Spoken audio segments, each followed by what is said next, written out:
Hi, welcome back to the Truth Doctor Show. My name is Dr. Courtney Tracy. I am known as the Truth Doctor. Thank you for coming back if you've been here before. And if this is your first time, I talk about the world through a mental health lens using pop culture and the media as my medium. Today, I am reacting to another Taylor Swift song. Today, I'm going to be reacting to Mad Woman, which has been a highly requested reaction video. And I took a listen to the first few seconds of the song, and I can already tell that I'm probably going to get pretty emotional and have a lot of things to say. Let's get started.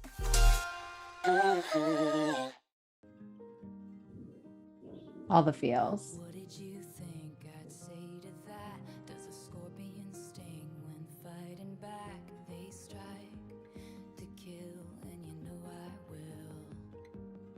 First thing that stood out to me, I listened to it up to that part and then I stopped, was when she ends that first verse by saying, "You know I will." That happens really often when relationships have been long enough to have each partner understand how the other partner responds to conflict. The partner can consciously or unconsciously start to develop a desire to activate certain parts of their partner's responses in order to get a leg up in the situation.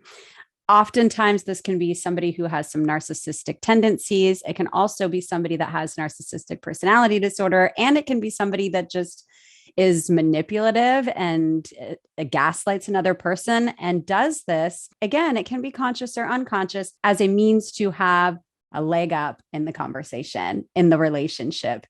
They know what buttons to push. And I wonder if that's what she was implying when she says, "You know I will." You know I will. Says it again. What do you sing on your drive home? Do you see my face in the neighbor's lawn? Does she smile? Or does she mouth fuck you forever? I read somewhere that this was the first song that Taylor Swift says "fuck you" or says the F word after a decade of her career. And I think that that's really important to emphasize. We spend a lot of our time as women. We feel as though we're supposed to behave a certain way. We're supposed to look a certain way, or supposed to think a certain way, speak a certain way. And that's part of what my platform is emphasizing on here, as well as a therapist through all my social channels, is that there isn't one way to do something. There isn't one way to be. And the more that we try to move towards conformity, the less we actually experience ourselves. So I'm proud of her for saying "fuck you." She says it plenty of times indirectly in lots of her videos, but the fact that she just uses the term, to me, emphasizes that she's letting everybody know that she's not this little heartbroken girl that everybody thinks that she is. Every time you call me crazy, I get more crazy. What about that? Every time you call me crazy, I get more crazy. What about that? People don't realize that maybe people do realize, actually. I think a lot of people fully understand that this is what happens, but some people don't. When you name call someone and when you call them crazy, which is, I think, is what I mentioned in my first Taylor Swift React video, we have permission and should give ourselves permission to get upset when somebody says something upsetting towards us. Yes, we want to be respectful. We don't want to harm another individual, but we have every right to get upset when somebody upsets us. It's our right to express how it affects us. And when somebody calls us crazy, they are implying something negative. They are implying that we are out of touch with reality. They are implying and placing this stigmatizing word onto us that our mind isn't right and that there's something wrong with our perception of what is going on. If somebody says you're acting so crazy right now, they're implying that you're out of touch with reality. And when you act crazy, when somebody calls you that, what you're doing is you're not acting out of reality. You're actually acting mad that they're trying to distort the reality that you are actually experiencing. And another term for that is gaslighting. What a shame she went bad. No one likes a mad woman. You made her like that. You made her like that. I can see where people might have some pushback here that either aren't Taylor fans or just have a different perspective on making somebody mad, making somebody crazy. Yes, we all have a an ability and we should have agency to control how we respond in certain situations. Usually, I feel like when somebody, at least when I've worked with people, when they're acting mad or they're acting crazy or they're acting, out of proportion to the situation at hand in a relationship, it's because they are fighting for the relationship or they are fighting for their own sense of reality to be acknowledged. Could Taylor walk away? Could we all walk away in situations where we're feeling like our reality is being threatened? Sure. But oftentimes we don't want to exit something that quickly. We don't want to leave a relationship or a situation just feeling completely torn down and unseen. We don't want to leave a relationship or a situation with somebody thinking that we are in fact crazy or we are in fact mad. We want to attempt to resolve the situation and explain ourselves and gain the respect and the validation that any human being deserves. And sometimes the mad woman is the woman just standing up for her own right. Cannons all firing at your yacht, they say. Move on, but you know I won't. And women like hunting witches too. Yeah. Doing your dirtiest work for you. It's obvious that wanting me dead has really brought you two together. Oh my God. Okay. We're going to pause there. Oh my God. Okay. So women are so vicious to other women. We could say, like, let's say, oh, the evolutionary perspective is that women can only get pregnant once every 9 months to a year. And so there's more competition to find the man that you want to have children with, whatever. Sure. Okay. We can look at that evolutionarily based off of science, based off of whatever. But when it comes down to it, psychologically, we have a frontal lobe. We have the capacity of making different choices versus just the survival-based choices that we're supposed to be making. We can level the fuck up and respect our fellow women in ways that we need to. We can respect our fellow men. We can respect our fellow non-binary human beings. We can respect people and not just take the demise and the anger and the off-kilterness that another human being may be experiencing because they're being gaslit or because they're being attacked and use that to our own benefit. It's so deteriorating.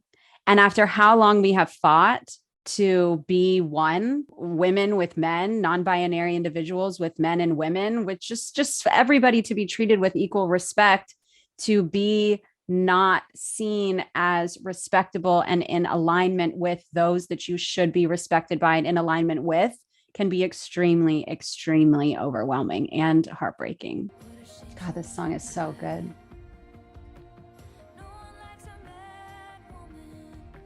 You made her like that. You poke that bear till the claws come out, and you find something to wrap your noose around. Poking the bear until the claws come out and find something to wrap your noose around. But that is a lot of what we heard back in the day. I know she talks about the witch hunt, and which makes me think of the Salem trials. And we are so afraid of things that we don't understand.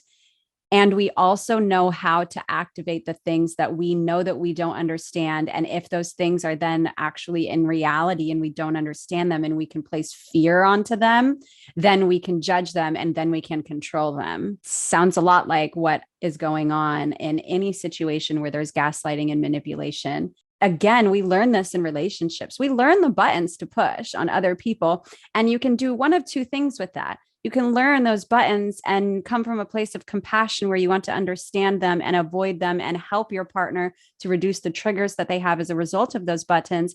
Or you can understand those buttons and use them against the person and to your own advantage. I also see people in my office who are the people who have gaslit, who are the people who have been abusive, who are the people who have cheated, who are the people who have anger issues and who have been physically abusive and emotionally abusive or sexually abusive. Half of the time, time, about half the time, they don't understand why they do the things that they do. And the other half of the time, they do understand why they do the things they do, but they can't stop them because they don't know any other way to live, which is why they're in to see me or any other therapist. Manipulation comes from, and gaslighting comes from, an inability to resolve what is going on within ourselves and our inability to allow other people to have emotions that are not comfortable for us.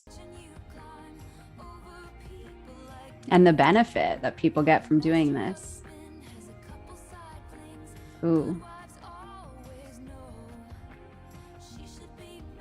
Yeah.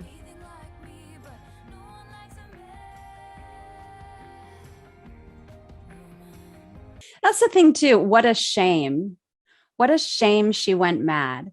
Why is that shameful? I mean, of course, if you're saying she went mad, calling her insane, calling her crazy, nobody wants to be detached from reality like that. It wouldn't be comfortable for anybody to be in that state. And it never is when someone's actually experiencing psychosis or dissociation or derealization or depersonalization, which I will be talking about for you guys in the upcoming year. Nobody likes to feel that way. It's so uncomfortable. And so we don't need to be placing shame on people, even if they are in that state. And for people who say, oh, what a shame she went mad, that feels very gender stereotypical to me. And I understand, if you did see my first React video, you know that I said, oh, I don't listen to Taylor Swift because I'm not a girly girl, kind of referencing that internalized misogyny from when I was growing up and I wanted to listen to punk music instead of girly Taylor Swift music.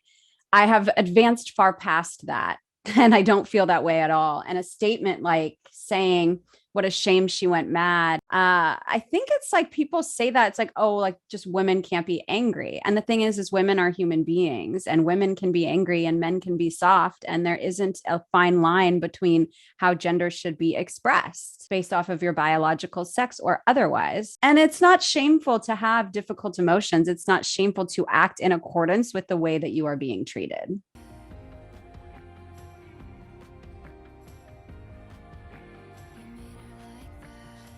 Okay, last thing I'm going to say on this video is I love her.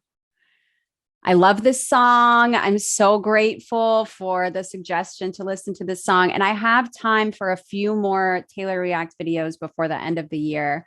So let me know in the comments what you'd like me to react to next. I'm thinking it may be the documentary Miss Americana. If that's the case, I will watch it this weekend and then do a react video. I'm going to also be reacting to Euphoria. I'm obsessed with Euphoria. And the new season is starting in January. So you can expect to see react videos. And if you have anything that you want me to react to in the past from Euphoria, let me know. Two things. One, let me know what other Taylor Swift react videos you want me to do before the end of the year. And let me know if you have any questions about what's happened in Euphoria in the past. As always, I am glad you exist.